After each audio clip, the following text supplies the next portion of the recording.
All right, everyone, welcome back into another NFL DFS video, giving you guys the final notes and coverage here for week 3. Now, I'm going to start out with the stacks, my favorite stacks for this week. I already put out a core plays video, but I will be touching on the fade, the best values. Hopefully, we can give you guys the, Joshua Kelly fade from last week and the Tank Dell value from last week as well. And we'll give you guys kind of my lineup approach. Let's go ahead and get into it. And so for anyone familiar with my content, this is going to be very much similar to that quarterbacks video that I've been putting out as well, just applying a little bit more of stacking knowledge to that. And just real quickly, when we look at the games in which we probably want to be targeting in terms of stacking due to the upside of the game, we do see the Chargers versus the Vikings. That's going to be one that we probably want to be going out of our way to attack. I will say the Cleveland Browns going against the Titans, that's going to be a good matchup for the Browns passing game. This line right here would suggest that we might want to go with a Travis Etienne, maybe Jacksonville Jaguars defense stack. I don't really like that, but something that it's kind of telling us to do. Denver versus Miami has a good chance to be a very high scoring game, but I kind of feel like these two games are actually going to be the two sneaky stacking games, just pricing and matchup. We got the Colts versus the Ravens, 45.3 over and under. That's relatively high, not exactly the one you'd want to stay away from. And the Carolina Panthers versus the Seattle Seahawks. Now, we're probably chasing more of the Seahawks, but that does have some potential to run it back with there as well. Maybe that game becomes a little bit more of a shootout than Vegas thinks. So with that, let's just go ahead and talk about which stacks I like the most. And guys, I'm not someone that's really gung-ho about like going out of your way to make stacks. I say focus on making the best build possible. But as the season progresses, as we start to lose the edge on just being sharper than the field, when it comes to like nailing the cheaper plays, like eventually DraftKings is going to stop giving us free squares, which is going to make the lineup process more difficult. Thus, we're going to have to be able to game the game a little bit more efficiently. I'm not saying that's going to happen in week 3, but as the weeks progress, this is going to be a good practice. So looking at right now, I do really like the matchup that Lamar Jackson gets with the Colts. Now, a lot of the production last week for the Houston Texans in the passing game actually came really when the game was out of hand. So this is a little bit of a skewed data point I'm about to bring up, but the Colts gave up 625 passing yards thus far through 2 games. And if you look at it, like they really haven't played, I know Trevor Lawrence is so hit or miss, but they had Trevor Lawrence in week 1 and they actually kind of kept him in check a little bit. But then in week 2, and I know his prevent defense, they did let CJ Stroud throw for a bunch of passing yards as well. So Lamar Jackson, given his rushing upside as well, and given the fact that Justice Hill is actually maybe not looking like he's going to play, that might even lead to a few more passing attempts there for Lamar Jackson and this passing game. You could easily stack Lamar Jackson with Zay Flowers. My bad.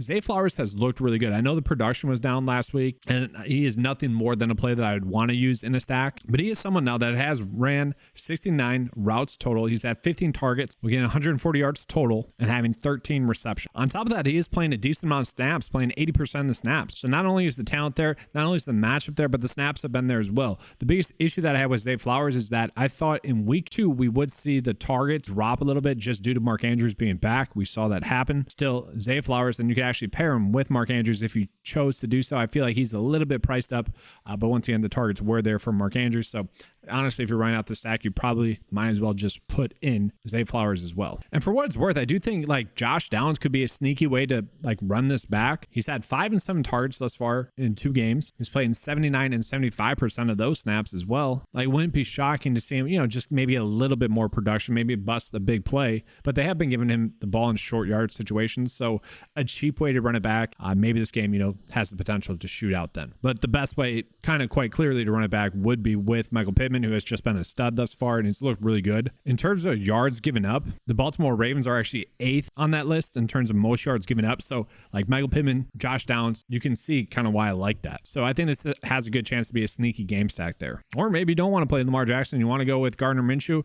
That's the only way I'm getting to Gardner Minshew as an FY is in a game stack. Other than that, let's not do that, but hopefully you can get that same garbage time production that Stroud had last week. So from there, I will say Justin Herbert with Keenan Allen, with Mike Williams. That's kind of a simple one. I also like Josh Kelly as well. And this game, once again, has a chance to be a very, very high scoring game. We pull up the point totals for this one again, 54, right? That is crazy. And so with that being said, we know we want to get some exposure to that game, like for sure. It's just a matter of how many players do we want out of that game. Now, yes, could what occurred last week happen again where, the obvious game that we want to stack is Jaguars versus the Chiefs, and just bad quarterback play kind of from Trevor Lawrence, I should say, kind of hurts the game stack, maybe, but all in all, both these quarterbacks have looked pretty good. And I do want to more be going with Kirk Cousins. Just draws a little bit easier matchup going against the Chargers than does Herbert going against the Vikings, although both defenses have not looked good. But let's just put Kirk Cousins in there. I will say Joshua Kelly at his price tag, if Austin Eckler sits, is just a core play for me. The Titans defense, I'm not going to say that they were elite at stopping the run. They are a team that's going to hinder production, though. Joshua Kelly, I thought, still looked good. But on the Titans, or with the matchup against the Titans, you're going to throw the football, okay? Matchup with Minnesota, you probably might want to run the football a little bit more. Either way, like, Minnesota's defense isn't great, and we can just really just game stack this game. If we can fit like literally these top 3 pass catchers in there, I think we want to try to do that. Now, obviously, we want to try to favor TJ Hawkinson, and once we start doing that, it makes the build really not possible. Well, maybe we'd have to go a flex tight end to make that work. Maybe. We'll see. It's a little bit interesting, actually. But I do want to call this out as well. A lot of people are probably going to go with Jordan Addison. And I'm not going to say the production has been fluky. I will say the DraftKings points have been a little bit fluky just because they've been on 2 like deep shot plays. I love the talent of Jordan Addison. And I think once he starts to get more consistent playing time, we're going to see this sort of production kind of be consistently there, more maybe 10 digits. But until he starts to be on the field more, and a majority of his production isn't coming from these long plays, then I'll start to trust them more. But for now, it actually has been KJ Osborne, and you can get him at a pretty cheap price tag. He had 6 targets, should have had 5 catches, had 2 bad drops. He could have had a much better game than what he had. DraftKings wise, thankfully though, maybe for us, is that he's a little bit cheaper as a result. And guys, for what it's worth, the Chargers have given up 565 passing yards per game to opposing receivers, almost by 100. The Vikings are actually middle of the pack there. Then I do think we need to be looking at the Cleveland Browns here, just because their matchup is going to be pretty elite there going against the Tennessee Titans. Deshaun Watson, I feel like he is getting, I know he was the reason why they lost the game with a really sloppy fumble at the end of the game. And if people are just kind of looking at box scores, they might say he's washed and, have all these comments that aren't accurate. When you watch the film of all the other 31 quarterbacks, Deshaun Watson looked really good. I mean, he did have some big time throws in that game. It was just more what was wrong with Watson was situational plays just being stupid. Like you couldn't take the sack fumbles there that he did. But when he needed to, other than that, throwing wise, he actually stepped up and did pretty well. And all that being said, he gets a great matchup this week going against the Tennessee Titans, who have now given up 610 passing yards to opposing quarterbacks. And guys, there's like a big drop off. It goes Chargers, Eagles, Seahawks, Colts, Titans, and then there's a big like 60-yard drop off to the Chicago Bears. So like the bottom 5 pass defenses do seem to be pretty clear. And obviously with Deshaun Watson, he's going to give us a little bit of production with his legs. I do expect him to be able to get to 20 DraftKings points. The nice part about Watson is that we could easily pair him up with Amari Cooper if he's going to be active. The reason why we're getting Amari at this price is literally because the first game against the Bengals, that was just a rainy game. Both quarterbacks could barely throw the football. He was still on the field a lot, still had 7 targets. And in retrospect, they probably shouldn't have had him playing in that game. Maybe that caused the groin injury to flare up, and that's why he was questionable heading into the game against Pittsburgh. Now, they said that was something that just kind of flared up, and he really didn't know before game time if he was going to play. And he did play, and he played pretty darn well. Okay, 10 targets, 7 receptions, 90 yards. You give him another few days to heal up that groin. Given this matchup, I love that. Elijah Moore, definitely more of a disappointment. But, I guess I can't be on him. They definitely bumped up his price, hoping that he would have a good game pretty much. 7 targets, 9 targets now. It just hasn't been there. Now, he could have had a couple of plays there. Watson did miss him on a couple of plays. He's nothing more than a game stack play. And that's kind of the tough part about this is that we're probably just looking at Watson and Cooper as like a 2 stack, which is fine. That can work. But typically I like to have at least a way to run it back or at least pair it with a tight end as well. But this will work. Then kind of the obvious one here, it's going to be looking at Patrick Mahomes paired up with Travis Kelce. I mean, that's just one you can run out every single week. To me, that's just a little bit too pricey, but that Chicago Bears defense does look pretty rough. One thing that we need to monitor in this game is actually looking at Isaiah Pacheco. He is currently questionable. If he sits, that might open up some running back value for you, but that also might just lead to Patrick Mahomes throwing the football a lot more. This Denver versus Miami game was a game that we saw we could potentially be stacking as well. The Miami defense, has been giving up some production, and we all know that with Russell Wilson had a lucky deep bomb touchdown that gave him like probably 6 more points, I think it was total, maybe 7. He still didn't have a bad game, and now you get him in a high-scoring game, a game that's supposed to be high-scoring. It's kind of intriguing here. The issue that I have is that I like Mostert. I like Javonte Williams, especially considering the price, especially considering their matchups. Do we want to go Tyreek Hill? That's the difficult part. And then who do we go with for the receivers there. You know, Marvin Mims actually looked pretty good in this game, but not playing a lot of snaps. Cortland Sutton also looked really good, but it took forever for them to get him involved. And then once they did, he really started to move the chains. That's what they need to do. They need to give him at least 7 targets per game. I don't really get what's going on there, but he is a cheap way to get some access to this game if you guys are trying to game stack it. And then if you guys have been following me, I think really both the tight ends are in a really good spot, and they're both going to play a lot. Another very cheap way to get some stacks to this game. And look at this, we do have a pretty good average salary remaining if we are choosing to kind of stack this game. And I don't really want to mention this play because I don't like it, but let's just call it what it is. Kyle Pitts, been a disappointment. A lot of people keep blaming the quarterback play and the offensive scheme. You know, I'd say that's definitely part of it. I would say, you know, the fantasy community has overhyped Kyle Pitts by a decent margin. This week, though, if there was ever a week for Kyle Pitts to have a good week, and guys, I'm just like super annoyed with hearing fantasy analysts say the same thing every single day of every single week about Kyle Pitts. It's just like, all right, at what point is it on Kyle Pitts? And I see him getting open. I see him look good enough when he gets the ball. It's just like it's a broken record. Frustrating. But he does get a great matchup going against the Lions, okay? The Lions have given up the most passing yards to opposing tight ends at 175. And now the Eagles are second there at 175, but then there's a 40-yard drop-off. On top of that, they have given up 14 receptions, which is a bunch. They've given up a touchdown. This is looking really like the best opportunity for Kyle Pitts to finally make something work. So you could easily go Kyle Pitts. If you guys want to go Drake London, he is still pretty cheap. I mean, this is a very cheap way to get a stack. And even Matt Collins, I don't love this either, but he's someone that's going to be on the field. So it's a bad it's a bad way to get a unique stack, but it's not the worst. And then as always, guys, I do need to run out the Packers stack just because it has been fruitful thus far. In week 1, it was Romeo Doubs and Luke Musgrave with Jordan Love. Last week it was more Reed because of his price tag and Luke Musgrave, while Christian Watson could potentially be back, and this could honestly be the missing piece for this offense. There's been a few plays where I'm like, man, if that's Watson, that's a touchdown, or if that's Watson, that's a big play. You know, just because of his top end speed. So this could end up being the lowest price that we're going to get on him. At the same time, it wouldn't be surprising to see his snaps limited, like Romeo Doubs' snaps were limited in week 1. And then that being said, Jaden Reed's price tag is definitely way too cheap. 8 targets last week, obviously 2 touchdowns. You know, we know that's not going to happen every week, but still at that price tag, it's still too cheap. I mean, the Packers are just still too cheap as a whole.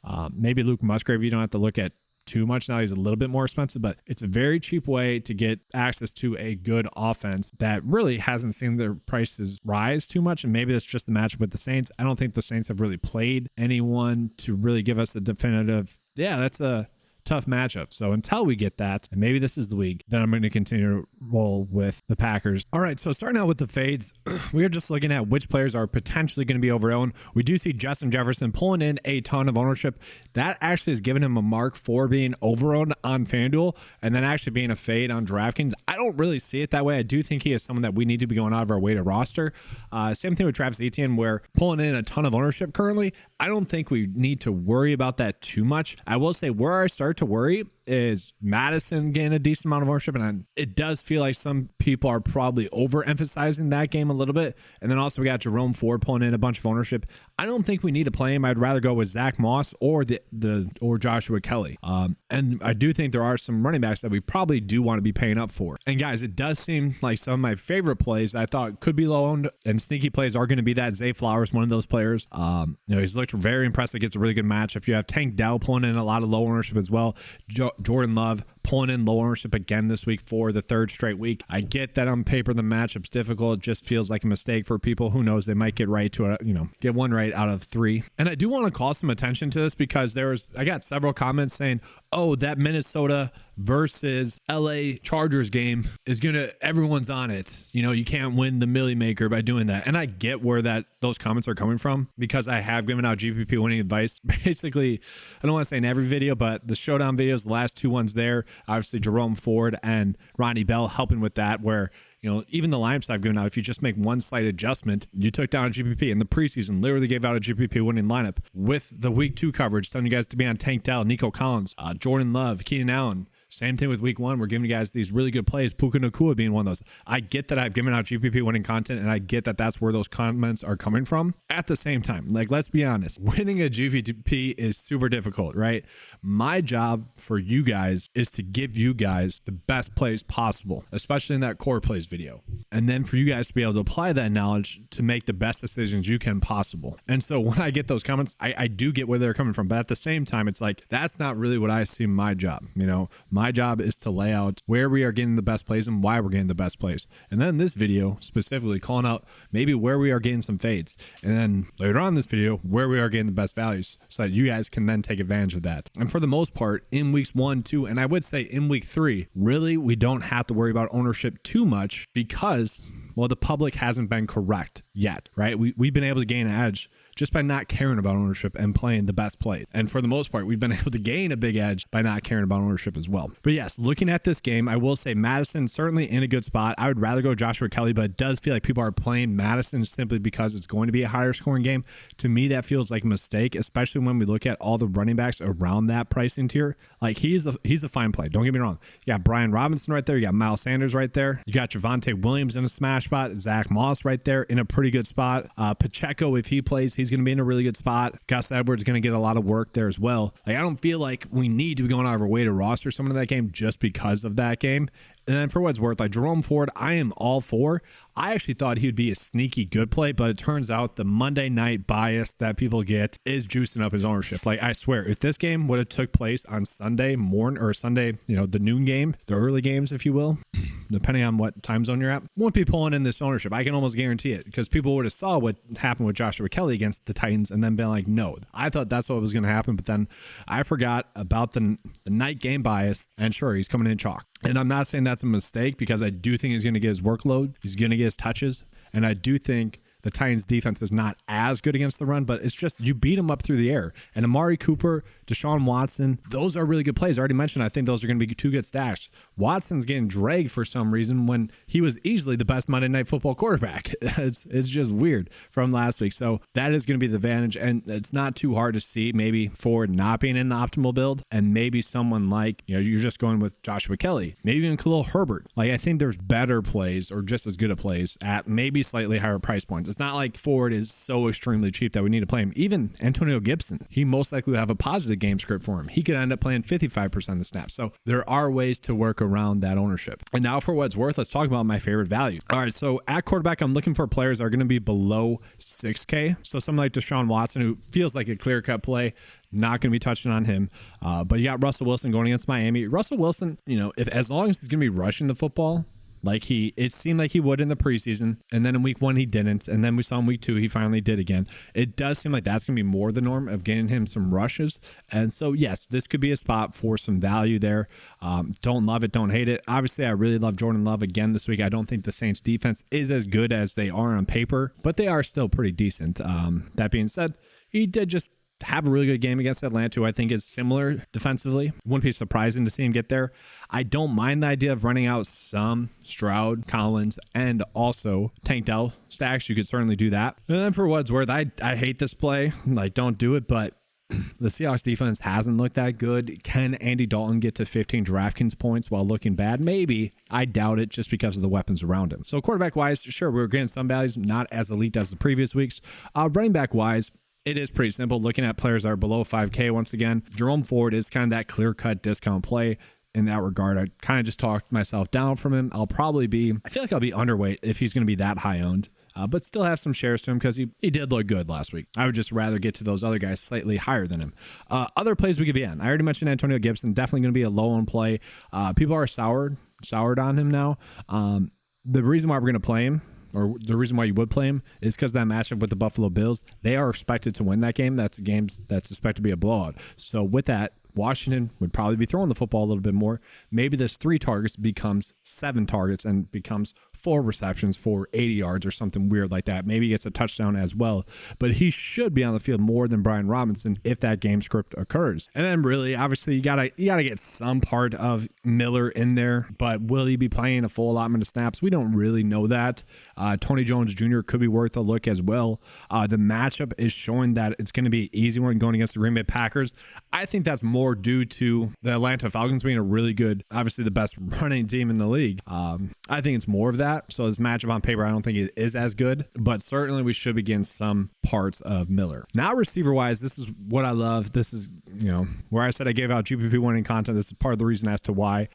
Trying to look at below 4K because yes, we can call it all the plays above 4K. That doesn't really take much. Let's go ahead and start with Jaden Reed. Christian Watson is expected back. Romeo Doubs is still going to play his full allotment of snaps, and it does feel a little bit hit or miss with these passing options, but he is going to be on the field a lot. And if Jordan Love is going to have a good game, it would probably come partially because Reed is involved. He had 5 targets in the first game. Probably should have had more points than he did. He had a bad drop in that game. Bounced back better last week with 8 targets. Obviously took 2 of those for touchdowns. You don't expect that again, but can he get to 10 DraftKings points? He certainly could. Cheap play.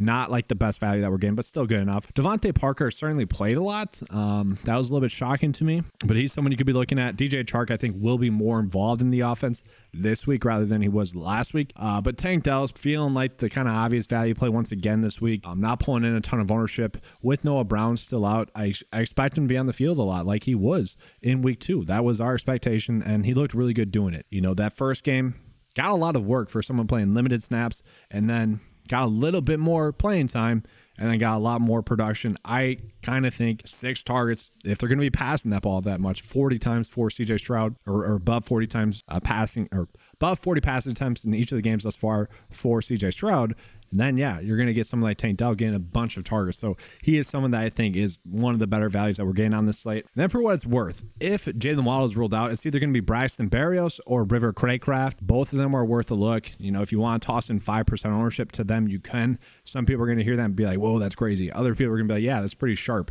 This matchup against Denver actually seems to be a pretty good matchup. If they're going to be throwing that football that much, both of those players could do something. My bet would be on River Craycraft a little bit more, although when Braxton Berrios is on the field, it does seem like they're trying to manufacture some touches his way, so maybe a little bit more safe with Berrios. Craycraft, more of a high risk, high reward type of play. And for what it's worth, they do love Ezekama there.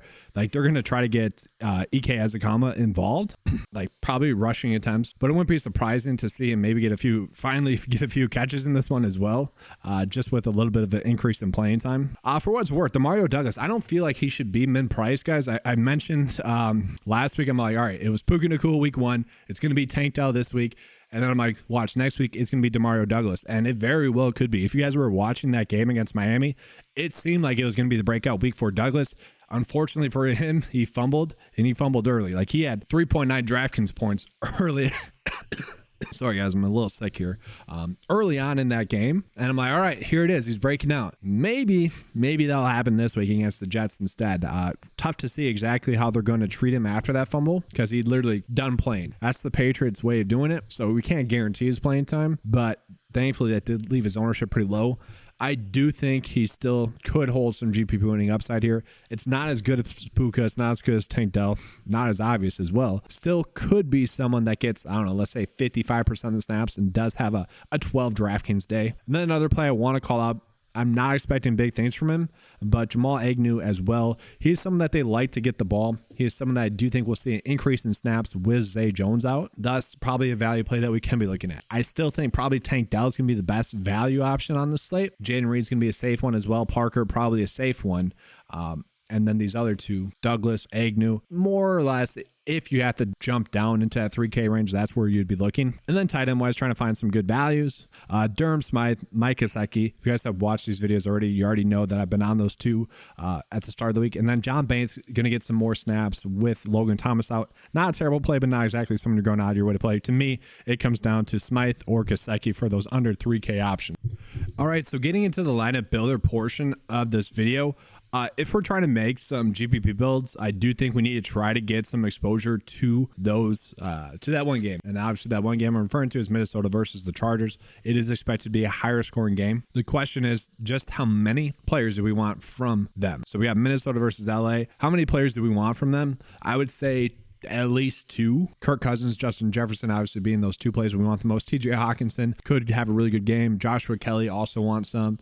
Keenan Allen, Mike Williams, great price point plays as well. So I'm going to say at least 3. I don't know if we need to go that much crazy with it, but we know we want to be on those players. And then with that being said, another way we could do that is to run out a player group instead. And I might end up doing this instead of that, because when we do the team stack like this, sometimes it pulls in less desirable plays. So what I'm going to do is I'm going to delete that one. I'm going to do player groups.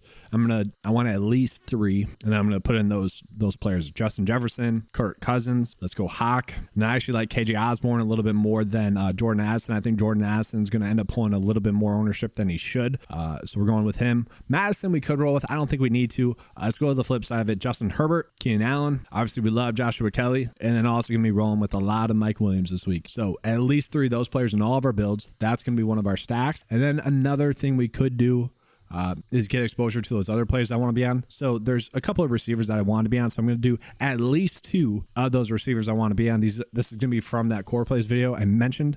So for me, it starts with Michael Pittman. We already have Mike Williams in there that we want to be on. Amari Cooper for sure. I do think Nico Collins as well, just given his price tag, not really getting a price bump, want to be on him. Even Tank Dell as well, really strong price tag for him. And then with that, like Jahan Dotson, Marquise Brown, pretty good values, I would say still. Michael Thomas still had a good price tag. Zay Flowers still had a good price tag. So I'm going to put in a couple of those guys, Zay Flowers, Michael Thomas, Christian Kirk as well. And so the last thing I want to do, or there's 2 more steps I want to do here. So what we're going to do is we're going to stack quarterback with, I don't know if I even want to do that. Typically with a receiver, you could do tight end as well. Actually, I'm just going to do restrict quarterback against defense. Actually, let's flip that. Defense and then quarterback, running back against opposing team. Okay, restrict that. We're going to save that. And then the last little rule that we're going to do, flex and eligible tight end. So let's just run this and see what it spits out to us. And then obviously we're going to be making more and more adjustments as it goes. And so just off of those constraints, it's given out, and I don't like Kyle Pitts this week, guys. So I have to do some sort of adjustment for the tight ends I actually want to be on. But let's see, our players that we're getting, a lot of Justin Herbert, and a lot of Antonio Gibson. That is very interesting. I didn't change anything. And then we can kind of see our player exposure. So I don't really like a lot of the exposures that we're getting. So let's go ahead and do a little bit more. So I'm just going to click on position, running back. I'm going to bump up the players that I want to be on the running back position to a little bit higher. So I'm telling the optimizer that I want to be on those players a little bit more. So Tony Pollard, Bijan Robinson, those were 2 of the players I want to be on. Gibbs, I'm fine with, but let's just be on him at like 5%. James Conner, maybe 5%. Mostert, I don't mind. I'm actually going to bump him up a little bit to 13, maybe 15% for him though. Madison, maybe 10. We don't need to completely fade him. Joshua Kelly is the biggest one. Gonna bump his up to like 15. I'm like telling the optimizer, be on Joshua Kelly. I don't care. And then from there, let's see what else we can do. Maybe a little bit of Khalil Herbert. Probably going to pull him in a decent amount already. Antonio Gibson, yeah, we're dropping that down to 5. We don't need to be on him that much. Deion Jackson, don't need to be on that much. And then going to do the same exact thing for receivers. Just bump up the players I want to be on a little bit more. So Keenan Allen, going to bump him up. Mike Williams, going to bump him up a decent amount. Michael Pittman, same thing. Amari Cooper, I think, is like one of the best receiver plays. So really getting him a bump. Zay Flowers, let's do like 12. Nico Collins going to give him a big bump there as well. Really want to be going out of our way to play him, I think. And then Tank Dell also going to give him a little bit of a bump there. Not too crazy with it, 10. And now lastly with tight end as well. I'm probably going a lot of Durham Smythe just because I think it's the correct move given the lineup constraints that we're going to have, but also some Zach Ertz. And if I want one tight end, it's actually going to be more TJ Hawkinson. Like, I think he's the tight end number 1 for the week again. And then last, I'm going to change the max exposure to about 45%. And so here's kind of a look of what it's pulling in. A lot of Kirk Cousins, a lot of Justin Herbert, as kind of we would expect. I do not want to be on Justin Fields. I'm going to change that to probably a little bit more Jordan Love. Same thing with Trevor Lawrence there, but we kind of get a good indication of what the lineup process is looking like. Obviously, I'm going to finagle this a lot more, but looking decent. That's going to be all for this video. Hopefully you guys enjoyed the coverage. If you did, make sure to give a like and subscribe. Let's have a good slate. And as always, let's keep cashing.